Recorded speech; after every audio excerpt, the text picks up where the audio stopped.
দিকে আছে ঠিক নেই, কে কোন দিকে বসে আছে ঠিক নেই, কার কি হচ্ছে কোনো ঠিক নেই, চারদিকে ছড়িয়ে বসে আছে, খালি খালি মনে হচ্ছে বোবার মতো বকছে পাগল। কি হচ্ছে? খালি মোবাইল, খালি নেট চলছে, দুটো নেটে কি শুনবে, শুনে এসে বলছে ভাই মন খারাপ হয়ে গেছে। বাস মেরে বক্তব্য দোস্ত বোঝালো, শুনে নেন। আজকে চারিদিকে ঝড় চলছে, ঝড়, তাতে শুধু ঈমান নষ্ট করার ঝড় চলছে। আমি যেখান থেকে বয়ান শুরু করেছিলাম ওখানে রেখেছি, আবার শোনাচ্ছি, ঈমানের উপর থেকে ঝড় চলছে। মেরে বক্তব্য দোস্ত বোঝালো, আজ মুসলমানের বাচ্চাদের মাথায় একটা পোকা গজিয়ে দিয়েছে। কি? নবী নূরের তৈরি না মাটির তৈরি? মার মারামারি, জলসা মানে ঝগড়া, লে অশান্তি, লে প্রশ্ন, বাস। হালাকি জিনিসটা নতুন না পুরাতন? নতুন। বলো, নবী নূরের তৈরি না মাটির তৈরি? এই যে চরম অশান্তি, জিনিসটা মোটেই নতুন নয়। 1400 বছর নয়, হাজার হাজার বছর নয়, লাখ লাখ বছর আগের পুরাতন গল্প। আমাদের ছেলেরা ইতিহাস জানতো না, তাদের মাথায় এই ইতিহাসের পেচ্ছাপটা দুপোটা ফেলে দিয়েছে, এরা ওটাই নিয়ে পাগল। হ্যাঁ, নবী আবার মাটির হয়, মাটির হলে নিচু হয়ে গেল না? নূরের হলে উঁচু, নূরের মানে উঁচু, মাটি মানে নিচু। নবীকে ছোট করা হচ্ছে, নূরের নবী বলতে হবে, তবে নবীর ঠিক মর্যাদা হবে। হ্যাঁ না? না, কথাটা ভুলে যান। যারা জানেন, যারা জানেন না মাথায় নিয়ে নেন। নবীকে নূরের নবী বললে নবীকে ছোট করা হচ্ছে। আপনি আমি যাকে বড় করেছি সে বড় না আল্লাহ যাকে বড় করেছে সে বড়? তাড়াতাড়ি বলো, কথা শুনে নেবার, কথা ভুলে যাবেন না, কথা মনে রাখবেন। আল্লাহ যাকে বড় করেছে সে বড় না আপনি আমি যাকে বড় করেছি সে বড়? আল্লাহ যাকে বড় করেছে সেই বড়। সমাজে যার দাম বেশি সে দামি না আমি যাকে দামি মনে করছি সে দামি? সমাজে যে দামি বেশি সেই হলো, যদি বলেন, দামি। তাহলে এখান থেকে একটু ব্যাকে যেতে হয়, পৃথিবীর শুরুর ইতিহাস দেখতে হয়। আল্লাহ পাক আদম আলা নবিয়িনা আলাইহিস সালাতু ওয়াস সালামকে বানালেন, আর বানিয়ে তৈরি করে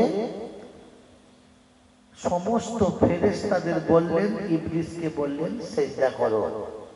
বলেছে না বলে নাই? যাকে সিজদা করতে বলেছিলেন তিনি মাটির না নূরের? যদি বলেন মাটি। যাদেরকে সিজদা করতে বলেছিলেন তারা মাটি না নূরের? ফেরেশতারা নূরের, ইবলিস আগুনের। কথা বুঝতে পারছেন না?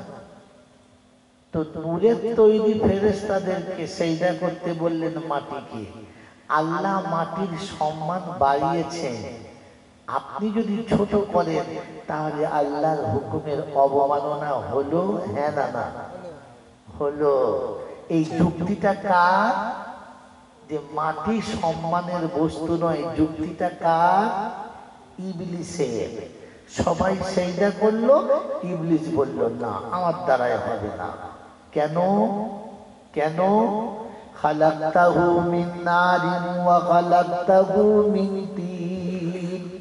আমি আগুনের তৈরি, আগুন হলো আলো, জ্যোতি উপরের দিকে যায়, মাটি মানে অন্ধকার নিচে নেমে যাবে, মাটি সম্মানের বস্তু না।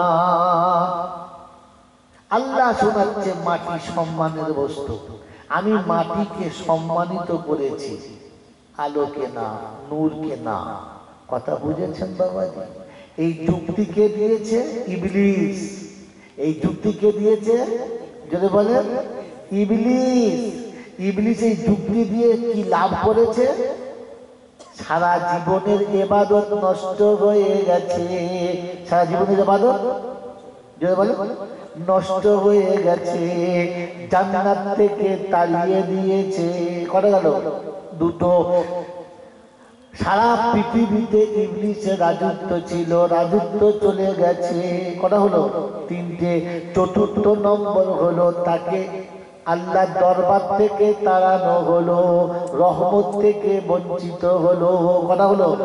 পাঁচটা ক্ষতি হলো। একটা যুক্তি দিয়েছে মাটিকে, মাটি সম্মানের বস্তু না। এবারে আপনি ভেবে দেখেন আপনার কতটা যাবে। ওই বাবাজি, সম্মানের বস্তু। কোরআন শোনাচ্ছে ওয়ালাকাদ কাররামনা বানি আদম ওয়া হামালনাহু ফিল বাররি ওয়াল বাহর ওয়া রাযাকনাহুম মিনাত তাইয়্যিবাত। 15 পারা সূরা বানি ইসরাঈলের 70 নম্বর আয়াতে আল্লাহ পাক শুনিয়েছেন ওয়ালাকাদ কাররামনা বানি আদম, আদমের বেটাকে আমি সম্মানিত করেছি। আদম মাটির বলে আদমের বেটা কি মাটির। কথা বুঝেছেন বোঝেন নাই? আদম পৃথিবীতে যত মানুষ সব আদম সন্তান, হ্যাঁ না না? তো আল্লাহর নবীও আদম সন্তান, হ্যাঁ না না বলেন? যদি বলেন হ্যাঁ না না। যদি আদম সন্তান আমার নবী হয় আর মাটির না হয়, তাহলে আপনি নবীকে বড় ছোট করলেন, লজ্জা করা দরকার ছিল। এই যে ছেলেটা পাশে বসে আছে, এরা বাপ বেটা। এখন খানিকক্ষণের জন্য আমি বললাম এটা তোমার বেটা, কিন্তু তোমার রক্তেও তৈরি নয়। তার মানে ছেলেটাকে কি বললাম? খুব বুদ্ধিমান বললাম। কথা বলে এই ছেলেটা আপনার, কিন্তু আপনার রক্তে তৈরি না। তার মানে ছেলেটা খুব ভালো। ছেলেটা কি জোরে বলেন, জোরে বলেন হ্যাঁ না না? তো প্রত্যেকটি মানুষ যদি আদম সন্তান হয়, আদম যদি মাটির হয়, নবী যদি মাটির না হয়, তাহলে বাপের রক্ত বেটার সঙ্গে নাই। মাথায় কিছু থাকতে হয়, গোবর টোবর ফস করে বলে দেবে মাটির না। কথা বুঝেছেন বাবাজি? বাবাজিরা সোনারা লালেরা ওই নেচে শুনেছে, ওতেই নেচে বেড়াচ্ছে। একবারও আলেমের কাছে জিজ্ঞাসা করে নাই, নিজে বসে নাই, বোঝার চেষ্টা করে। আমার বাবাজির, আমার সোনার চাঁদ বন্ধুরা, আমার সোনামণি মায়েরা বোনেরা, এই জন্য কথা শুনে খালি না পাবেন না। নেট শুনুন ঠিক আছে, কিন্তু নেট শোনার পরে ভালো আলেমের সঙ্গে মাশওয়ারা করুন, কথাটা ঠিক হচ্ছে না ভুল হচ্ছে। পরের কথা, আপনারা সকলে জানেন আমার নবী মেরাজে গেছে, কথা সত্য না মিথ্যা? জোরে বলেন সত্য না মিথ্যা? সুবহানাল্লাযী আসরা বিআবদিহি লাইলাম মিনাল মাসজিদিল হারাম ইলাল মাসজিদিল আকসা। আল্লাহ শুনিয়ে দিয়েছেন, আমি হলাম পাক জাত, নিয়ে গেছি আমার বান্দাকে রাত মসজিদে হারাম থেকে মসজিদে আকসা, মসজিদে আকসা থেকে সিদরাতুল মুনতাহা। আমার নবীকে মাটি থেকে আসমানের সাথে করে কে নিয়ে গেছে? তাড়াতাড়ি বলো, জলটা শুনতে শুনতে তোমার তো মুখস্থ হয়ে, জোরে বলো, পরীক্ষা চলছে, কে নিয়ে গেছে? জিবরাইল। জিবরাইল মাটির তৈরি না নূরের তৈরি? নূরের তৈরি। জোরে বলে, কার তৈরি? জোরে বলে, নূরের তৈরি। কিন্তু জিবরাইল আমার নবীকে সাথে করে 7 নম্বর আসমানের উপরে নিয়ে গেল। দাঁড়িয়ে পড়লেন আর বললেন, ইয়া রাসূলুল্লাহ, ইয়া হাবিবাল্লাহ, সামনে সিদরা দেখা যাচ্ছে, আল্লাহর ঘর বাইতুল্লাহ দেখা যাচ্ছে, ওয়াস কুরসি দেখা যাচ্ছে, আপনি ওখানে চলে যান, আর আমি যাচ্ছি না। আল্লাহর নবী বললেন, জিবরাইল, এ কেমন বন্ধু তুমি, অজানা পথে এসে ছেড়ে দিলে, একা হলাম আমি, আমাকে একা ছেড়ে দিয়ে তুমি চলে যাচ্ছ, কি ব্যাপার? এখান থেকে সাথে কেন নিয়ে যাবে না? সেদিন জিবরাইল বলেছিলেন, ইয়া রাসূলুল্লাহ, ইয়া হাবিবাল্লাহ, এক কদম যদি আগে যাই, আল্লাহ নূরের তাজাল্লিতে পুড়ে আমি হব ছাই, যাওয়ার কোনো ক্ষমতা নাই। এখান থেকে পারমিশন আপনার যাওয়ার, আপনি যেতে পারেন, আমি জিবরাইল যেতে পারি না। সম্মান কার বেড়েছে বলো, মাটির না নূরের? ওই বোকা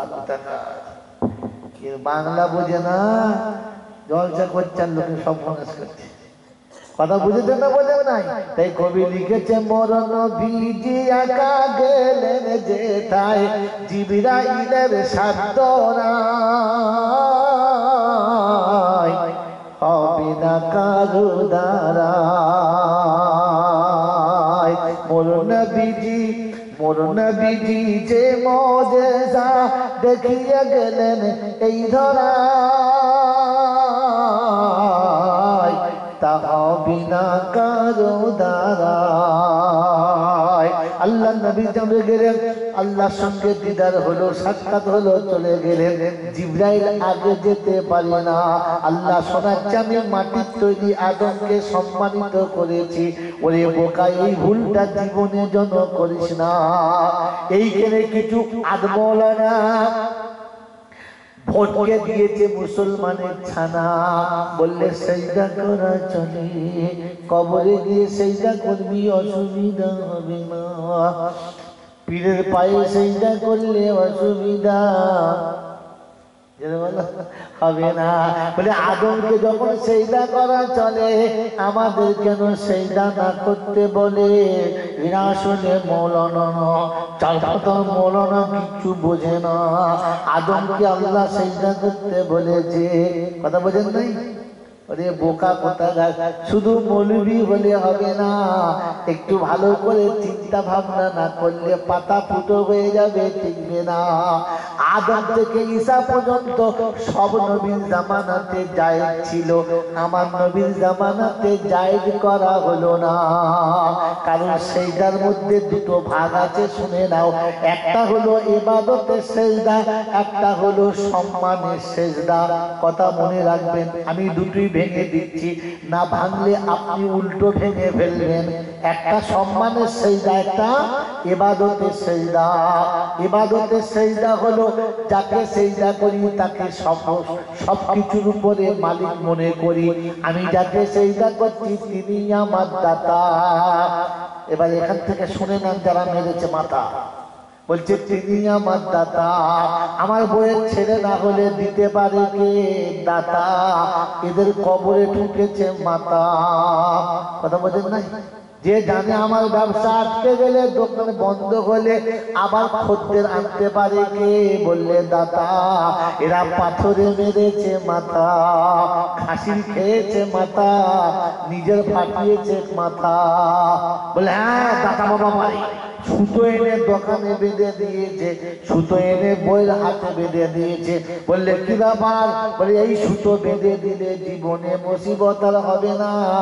বললে মাথা মোটা, সুতোতে যদি আটকাতে পারত, মদিনাতে খেজুর বিক্রি হতো না, সুতো বিক্রি হতো।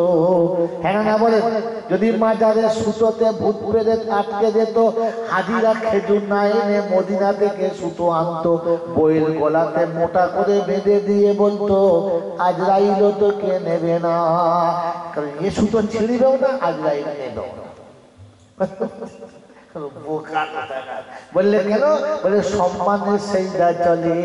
সম্মানের সেজদা হলো আমার থেকে বয়সে বড়, আমার থেকে জ্ঞানে বড়, আমার থেকে সত্যি লোকটা সব দিক থেকে ওজনে বেশি, তিনি আমার কাছে সম্মানের, তাই তাকে সেজদা করি।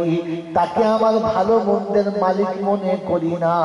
এই সেজদাটা আদমের জামানায় জায়েজ ছিল, নূহের জামানায় জায়েজ ছিল, ইব্রাহিম ইসমাইলের জামানাতে জায়েজ ছিল। যখন কোনো মানুষ ইবাদতের সেজদা আর সম্মানের সেজদা দুটোকে এক জায়গায় ল্যাপটালেপটি করে ফেলতো, তখন নবী এসে ওটাকে পরিষ্কার করে দিত। ভুল হচ্ছে, সরে আসা। কথা বুঝেছেন? একটা নবীর জামানার মানুষ যখন সম্মানের সেজদা আর ইবাদতের সেজদা দুটোতে যখন জড়াবড়ি করে ফেলতো। সম্মানের সেজদা কি? বাবা আমার থেকে অনেক বড়, বড় ভাই আমার থেকে অনেক বড়, বিরাট ব্যারিস্টার, তাই তাকে সম্মান করে সেজদা করলাম, এটা সম্মানের সেজদা। আর এই মনে করে সেজদা করলাম যে একে সেজদা করলে আমার ভবিষ্যৎ আলো হয়ে যাবে, একে সেজদা করলে আমার বদলতে হবে, একে সেজদা করলে আমার ঘর বাড়ি সংসার সব চলবে। এটা হলো ইবাদতের সেজদা। কথা বুঝেছেন? তো সম্মানের সেজদা করতে করতে কিছুদিন বাদে তাকে ইবাদতের সেজদা করে ফেলতো। তো এটা যখন জোড়াবড়ি লাগতো, তখন নবী এসে ওটাকে ছাড়িয়ে দিত, যে ভুল হয়ে গেছে, এটা কোন সেজদা করা যাবে না। কথা বুঝেছেন? যে আমাদের নবীর পরে আর কোন নবী আসবে না। আল্লাহ বললেন না থাকবে বাঁশি আর না থাকবে বাঁশ, আর না বাজবে বাঁশি, ঝাড় তুলে দাও, সম্মানের সেজদা থাকবে না।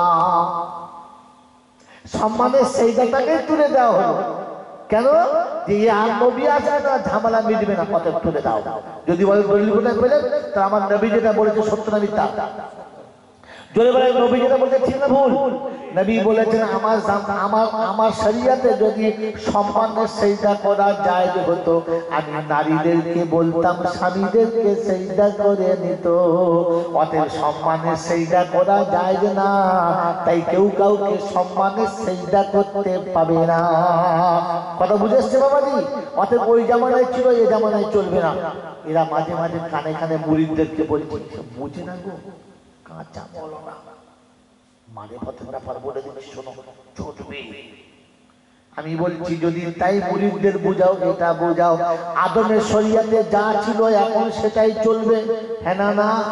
যদি ওটা চলে সব চলতে হবে, যদি বলেন হ্যাঁ না না, তাহলে আদমের জামানায় নিয়ম ছিল হাওয়ার যতবার প্রসব হতো দুটো করে বাচ্চা হতো, একটা নারী একটা পুরুষ, একটা ছেলে একটা মেয়ে।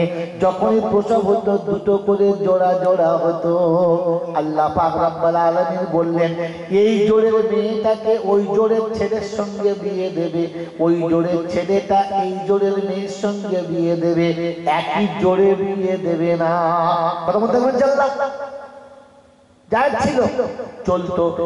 এখন যদি এইরকম বলো যদি ওটা চলে তো এটাও চলবে, চলবে? এটা যেমন চলবে না ওটাও তেমন চলবে না। কথা মনে থাকবেন চলনা? এটা মিথ্যা কথা, খালি জোর করে চাপিয়ে দিয়ে চলে গেছে। এই জন্য বলে দিয়ে চলে গেলাম সম্মানের সেইটা চলে গেছে। আমার আল্লাহ ভাইয়েরা, জ্ঞানী জনরা, সুধী মানুষরা, আমার সোনামণি মায়েরা বোনেরা, আল্লাহ পাক আপনাকে আমাকে ক্ষমা করে দিন, বলুন আমিন। এই জন্য শয়তান যখন আল্লাহ রহমত থেকে দূর হয়ে গেল তখন আল্লাহর কাছে কেঁদে ফেলেছিল, আল্লাহ আমার তো সব চলে গেল, তা আমার এতদিনের ইবাদত যে বেকার হয়ে গেল, তার জন্য কিছু পাবো না আল্লাহ। বলে বল কি চাস বল? বলে আল্লাহ একটা কাজ করো, কিয়ামত পর্যন্ত বাঁচবো, হাতটা লম্বা করে দাও। আল্লাহ বলে ঠিক আছে তাই হবে, যা। বলে আল্লাহ আরেকটা সুযোগ দাও। বলে কি? বলে আমি যেন আদমের মনের ভেতরে ঢুকে ওর মনে কুচিন্তা বা কুকাজ করার কুমন্ত্রণা দিতে পারি। বলে যা, তাইলে যা, খুশি তো? বলে হ্যাঁ। বলে শুনে যা। বলে কি? বলে সারা জীবন ধরে আমার বান্দাকে তো মনের ভেতরে বসে বসে বসে বসে কুড়ে কুড়ে ওর মনটাকে নোংরা করে সব নোংরা করাবি। আমার বান্দা যখন আখিরাতের ভয় পাবে, কোনো আলেমের কাছে বসে কথা শুনবে, কোরআনের কথা শুনে, আমার নবীর কথা শুনে, একবার যখন তওবা করে নেবে, তোর সারা জীবনের সারা জীবনের ধোঁকা দেওয়া, সারা জীবনের পাপগুলোকে আমি আল্লাহ প্রথম তওবাতেই ক্ষমা করে দেব।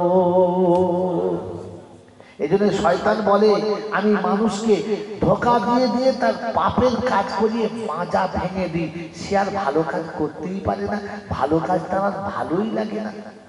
কিন্তু কিছু মানুষ আছে না, তওবা করে আমার কোমরটা ভেঙে দেয়, আমি আর উঠতেই পারি না, আমি আর যদি বলো উঠতেই পারি না।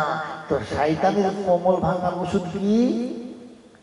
যদি বলো তওবা করে নেওয়া, তওবা করে নেওয়া। আর শয়তান মানুষের কোমর ভাঙার ওষুধ কি? কুমন্ত্রণা দিয়ে দিয়ে পাপে নামিয়ে দেওয়া।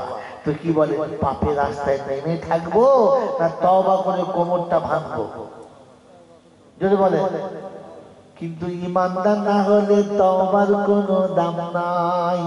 তওবার কোনো, যে ইমানদার নাই তার তওবার কোনো যদি বলে দামই নাই। এই জন্য আমি শুরুতে শুনিয়েছি, এখনো শোনাচ্ছি, আল্লাহ পাক শোনাচ্ছে ইমানদারের দাম, ইমানদারের দাম। বলে আল্লাহ ইমানদার হতে গেলে কিরকম করে চলতে হবে একটু টুক করে বলে দাও। খুতবায় পড়েছি কুল ইন কানা আবাউকুম ওয়া আবনাউকুম ওয়া আজওয়াজুকুম ওয়া আশিরাতুকুম ওয়া আমওয়ালুন ইকতারাবতুমুহা ওয়া তিজারাতান তাকশাউনা কাসাদাহা ওয়া মাসাকিন তারদাউনাহা আহাব্বা ইলাইকুম মিনাল্লাহি ওয়া রাসূলিহি ওয়া জিহাদিন ফি সাবিলিহি ফাতারাব্বাসু হাত্তা ইয়াতি আল্লাহু বিআমরিহি রব্বে জুল জালাল শোনাচ্ছে হাবিব উম্মতকে শুনিয়ে দাও আমার বান্দাদেরকে বলে দাও ইনকানা বাউকুম ওয়া আবনাউকুম যদি তোমাদের পিতা পুত্র ওয়া আজওয়াজুকুম ওয়া আসিরাতুকুম তোমাদের বিবি বাচ্চা তোমাদের বন্ধু বান্ধব আত্মীয় স্বজন যাদের মোহাব্বতে তুমি সারা জীবন ডুবে আছো আমি আল্লাহ আমার ভালোবাসার থেকে যদি ওদের ভালোবাসা বেশি হয় তাহলে অপেক্ষা করো আসবে আযাব বাঁচাবার কেউ নয়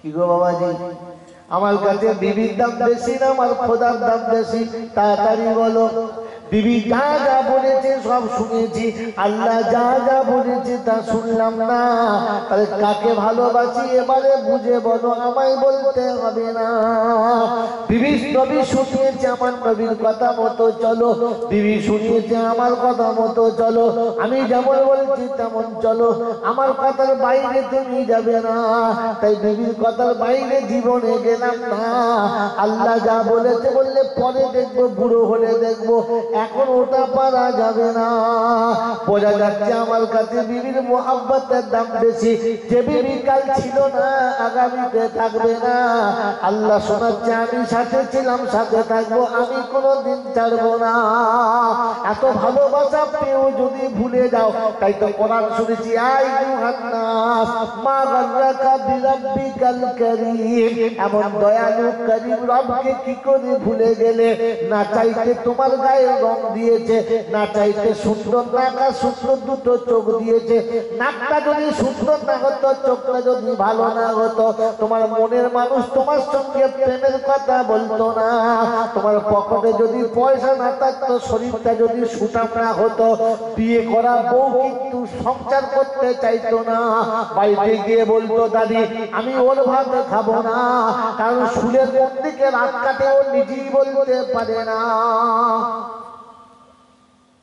কি গো বাবাজিরা এরপরও আল্লাহকে ভুলে আছো না নাই يا أيها الإنسان ما غرك بربك الكريم الذي خلقك فسواك فعدلك في أي سورة ما شاء ركبك হাতগুলো যদি সুন্দর না করতো পাগুলো যদি সুন্দর না করতো মুখের কথা যদি সুন্দর না দিত চলাতে বলাতে যদি ছন্দ না দিত পৃথিবীর কোন মানুষের কাছে সম্মানিত হতে পারতে না তোমার মাথায় বুদ্ধি বিবেক আমার আল্লাহ যদি না দিত তুমি ডাক্তার মাস্টার ব্যারিস্টার জজ হতে পারতে না সবকিছু করার পরে আল্লাহ কি করে তোমার কাছ থেকে সরে গেল কার ভালোবাসায় গোটা জীবনটা কাটাচ্ছ বলো তাই তো আল্লাহ পাক শুনিয়ে দিল ওয়াজওয়াজুকুম ওয়া আসিরাতুকুম ওয়া আমওয়ালুন তারাতুমুহা ওয়া তিজারাতান তাখশাউনা কাসাদাহা ওয়া মাসাকিনু তারদাউনাহা তোমার ঘরটাকে তুমি যেখানে বাস করো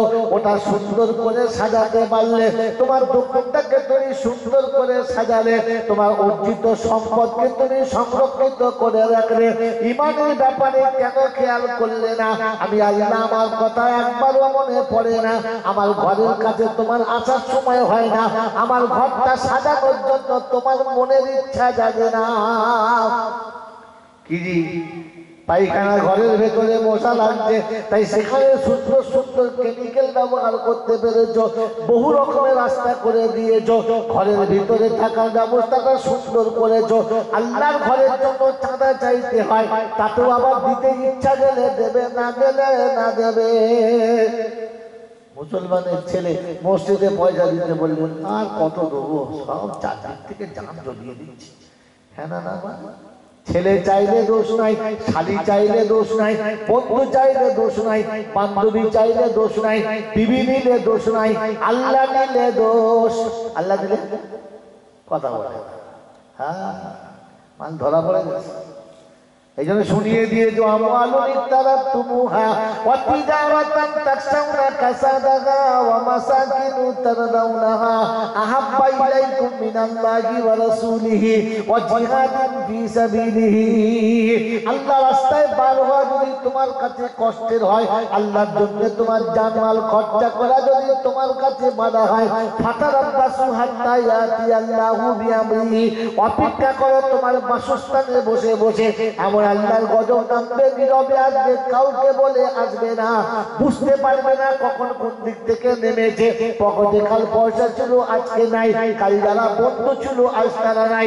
সুস্থ শরীর ছিল, অসুস্থ হয়ে গেছে, কঙ্কালের মতো ঘুরে বেড়াচ্ছে, কোনো দিকে হাত মেরে কাউকে কাছে পাচ্ছে না। তখন কপালে হাত দিয়ে বলছে আল্লাহ, আল্লাহ বলছে যাদের সঙ্গে পীড়িত করছিলি তাদের সাথে পালা, আমাকে ঝামেলায় ফেলিস না। আমি আল্লাহ যখন ডেকেছি ছাড়া দিলি না, আমি যখন বলেছি আমার কথা শুনলি না, আমার সুন্নত আমার নবীর তরিকা তোর পছন্দ ছিল না, এখন তুই যা বলছিস ওটা আমার পছন্দ না।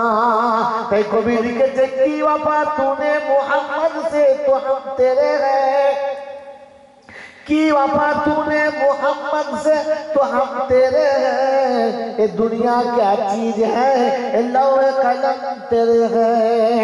যদি তুমি আমার নবীর কথা মতো চলো, আমার নবীর সুন্নত মতো চলো, আমি আল্লাহ দুনিয়ার কি সুখ রেখেছো, আরশ কুরসি লৌহ কলম সব তোমার নামে লিখে দেব। কথা বোঝেন না আমার আল্লাহ ওয়ালা ভাইরা, জ্ঞানী জনরা, শরীফ মানুষেরা, আল্লাহ পাক শোনাচ্ছেন ঈমানদার হতে গেলে এতগুলো শর্ত আল্লাহর নবী শর্তে শুনিয়ে দিয়েছে। লা ইউমিনু আহাদুকুম হাত্তা আকুনা আব্বা ইলাইহি মিন ওয়ালিদিহি ওয়া ওয়ালাদিহি ওয়ান নাসি আজমাইন। অতক্ষণ ঈমানদার তুমি পরিপূর্ণ হবে না যতক্ষণ তোমার কাছে দুনিয়ার সবকিছু থেকে, সব ভালোবাসা থেকে, জানের থেকে বেশি আমি নবী আমায় ভালোবাসা দেবে না। আল্লাহ নবী ঈমানের পরীক্ষা দিয়েছেন ওমর ফারুকের কাছে। ওমর ফারুক কতটা ভালোবাসা, বলি ইয়া রাসূলুল্লাহ ইয়া হাবিবাল্লাহ, দুনিয়ায় যা কিছু আছে সব থেকে বেশি ভালোবাসি। আল্লাহ নবী বললেন এখনো পূর্ণ ঈমানদার হতে পারলে না। অনেকক্ষণ চুপ করে থাকলেন, খানিক বাদে বললেন ইয়া রাসূলুল্লাহ ইয়া হাবিবাল্লাহ, আমি আমার জানের থেকে বেশি ভালোবাসি। আল্লাহ পাকের নবী বললেন এতক্ষণে ঈমান কামিল হলো। ও বাবাজিরা, আমার সোনার বন্ধুরা, আমার আল্লাহওয়ালা ভাইরা, কিরকম লোকের কাছে ঈমানের পরীক্ষা দিচ্ছে সেই ওমর।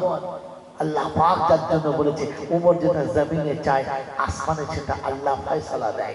ওমর যেটা জমিনে চায় আসমানে সেটা আল্লাহ যদি বলো ফয়সালা দেয়। হজ শেষ হয়েছে, বিদায় হজে আমার নবী বাড়ি ফিরে চলে আসবেন।